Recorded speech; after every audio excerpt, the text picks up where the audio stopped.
sitting around saying, how can we start a restaurant without a kitchen? And they just invented some shit. She just did a whole routine, just reading off a Twinkie thing, and just pretty much, I'm really pissed off that I had to actually put some thought into what I'm saying. But, and Joey, kudos to you on that lovely routine. I did a thing last year, I infused some humor in it. But this year, because I got my foot in the door, I'm going to have you guys, a captive audience, shut the fucking door, and I'm going to do a rant right now about something that really pisses me off about all you people. It's not funny, but it's really, really serious. There's been this sort of a debate whether atheism is a part of skepticism, and I think that it's fucking insulting. Yeah, I said fucking. It's fucking insulting that it's even an issue. I was raised as a Hasidic Jew. I was raised as a miserable fucking kid. My life was just terrible and horrible. And the only reason that I'm here today on the Sabbath, on fucking Hanukkah, is because of skepticism. And skepticism is the thing to me when you immediately realize that people are lying to you and there's bullshit out there. The first thing that should come to your head is that what's the biggest lie and the biggest bullshit that people can tell you? And that is about a God. Now, I'm not saying that I can prove there's no God, but what I'm saying is the first thing you should be skeptical about is the fact that there is a God. And when people try to disassociate, relax, let me conjure that. When people try to disassociate skepticism from atheism, it pisses me off because it sounds like it's a PR movement.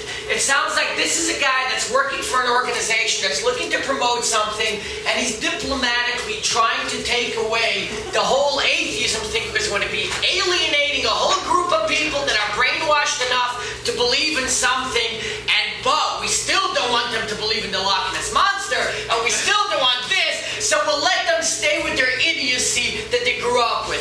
Okay, fine, that perhaps works for the PR movement, but for sincere intellectuals that are honest about the way they think, when a fucking person looks you in the eye and he says that I believe that a dead guy rose to the sky, or when I believe that this and that happens, you look him in the face and you say you're fucking retarded. You're gonna be a guy that I can invite over to my house every once in a while, we can, bump and high five, but you're not a guy that I'm gonna fucking take seriously. Now, let's explain a few things to you.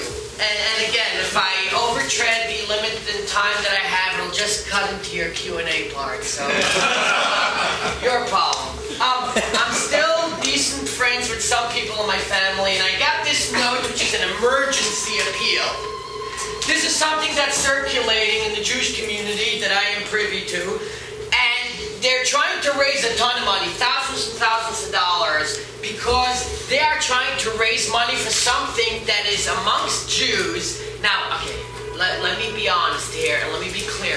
Some of you think that you're Jews here, right? Right? Where's the Larry David looking guy? Right? There's a bunch of fucking people there that they think that they're Jews. You're not. You're not fucking Jews. You guys are Jewish. You're not really Jews.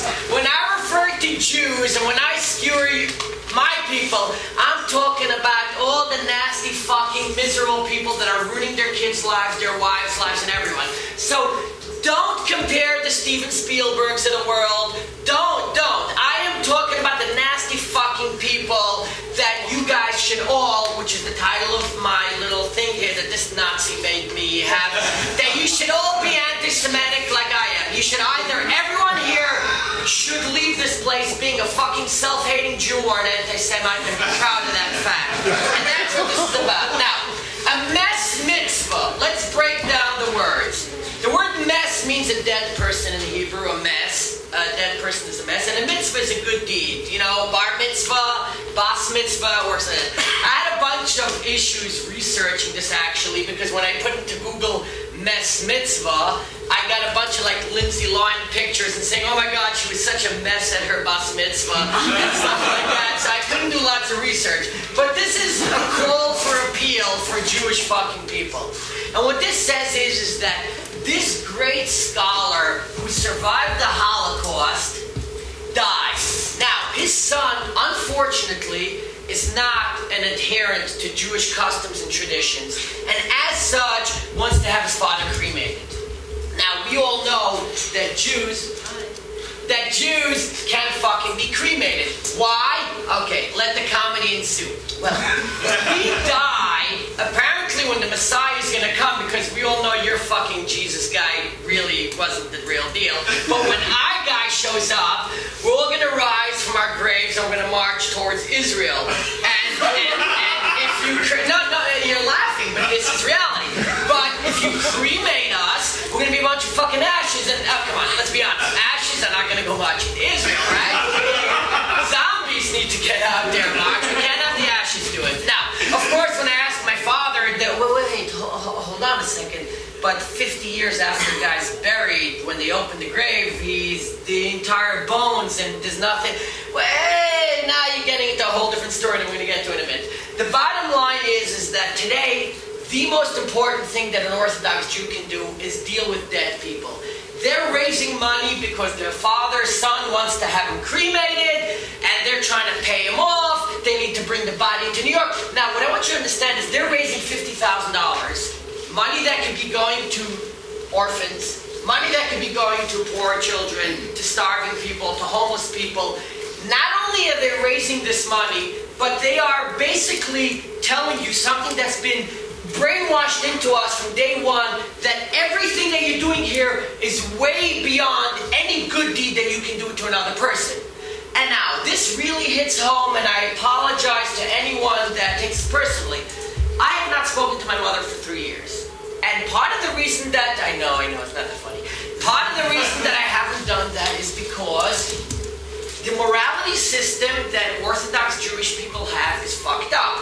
My brother, it doesn't matter if he would be a heroin addict, and I'm not saying he's a heroin addict, but I'm not saying he's not. And he can beat his wife, not saying he beats his wife, but twice a week, he donates his time and he takes dead people and he dips them in water. It's called tahara. When a dead person dies, there's a procedure that Jewish people do. They dip them in water.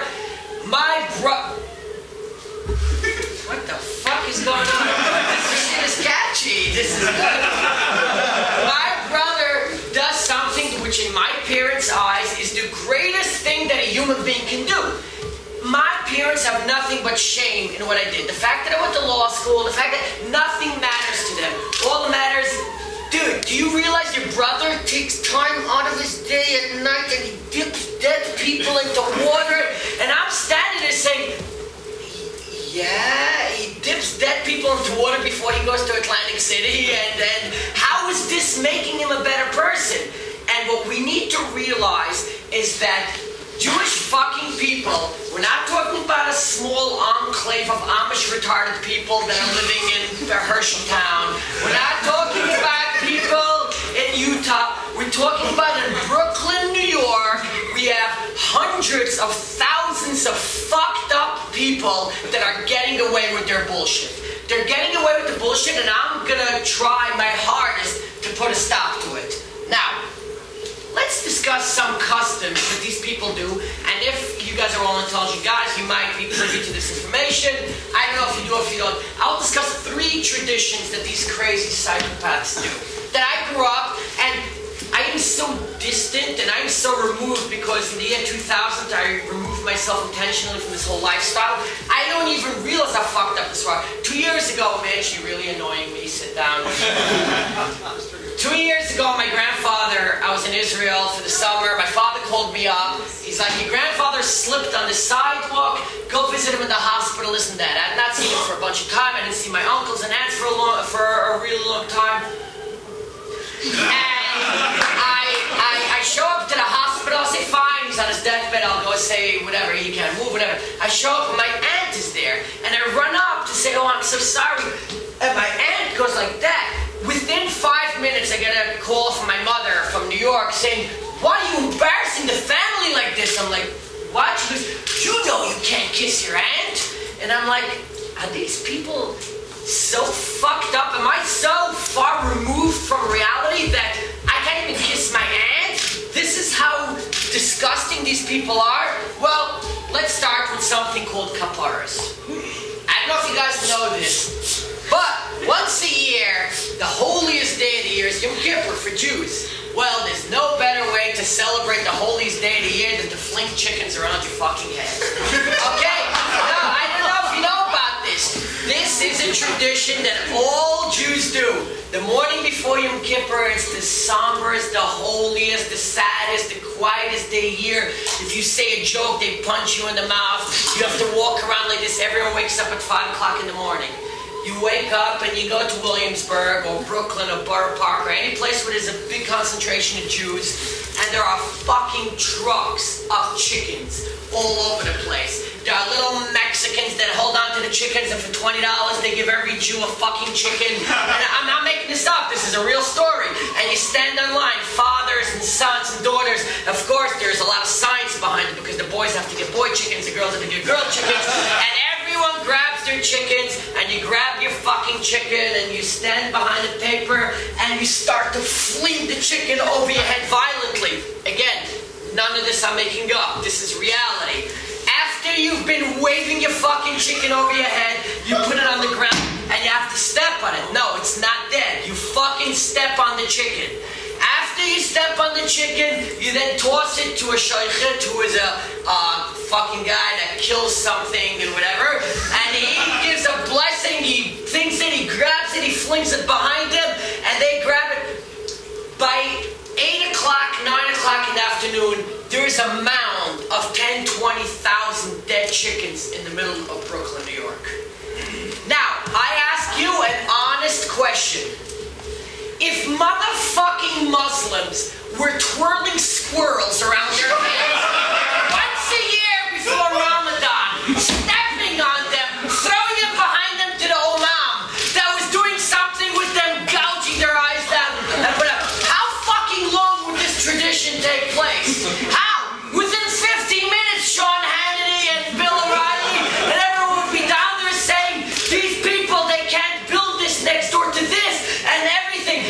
Why do fucking Jews get away with this? We're talking the year 2010. They're getting away with it all over the United States. Everywhere. PETA, who storm slaughterhouses, they throw paint on supermodels. They don't do shit about this. They can't do shit about this. Why is this taking place? Next tradition.